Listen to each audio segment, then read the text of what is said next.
یار زمین پر کوئی بھی سفر کرو، چاہے موٹر سائیکل پر ہو، بائی سائیکل پر ہو، رکشا، ٹرین، کوچ، کسی چیز پر بھی ہو تو آپ کا وزن نہیں کیا جاتا. لیکن جب آپ جہاز میں جاتے ہیں ہوائی سفر کے لیے تو آپ کے جو آپ کے ساتھ سامان ہوتا ہے اس کا وزن کیا جاتا ہے، اور زیادہ ساتھ میں وزن بھی آپ کو نہیں لے جانے دیتے. تو اس کی وجہ کیا ہے؟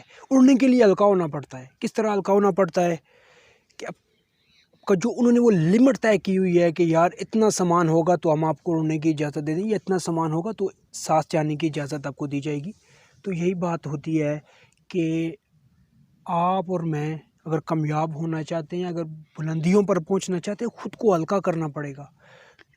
ہمارے ساتھ وزنی کیا چیز ہے؟ لوگوں کی باتیں، لوگوں کا طنز و مزاح، لوگوں کا ہمارے اوپر تانے کا ہنسنا، یہ ہمارے اوپر زیادہ. اور اس سے بھی زیادہ ہمارے پاس کس چیز کا وزن ہے؟ ہماری ایگو. ایک بات یاد رکھیے گا کہ جو انا پرست ہوتا ہے نا بندہ، وہ کبھی کچھ نہیں سیکھ پاتا. ایگو والا آدمی کبھی کچھ نہیں سیکھ پاتا. اپنی انا کو، اپنے ایٹیٹیوڈ کو گھر میں رکھ کے جائیے گا، یہ آپ کے بعد میں بڑے کام آئے گا. لیکن جب آپ منازل طے کر رہے ہیں اپنے سفر کی، کامیابی کی، تو یہ چیزیں آپ کے کام نہیں آئیں گی. جب کچھ ہوگا تو پھر انا بننے میں، انا پرست بھی ہونے میں مزہ آتا ہے انسان کو. جیب میں پھوٹی کوڑی نہ اور آدمی کہ میں انا پرست ہوں تو اس کی بات کا یقین ہی کوئی نہیں کرتا.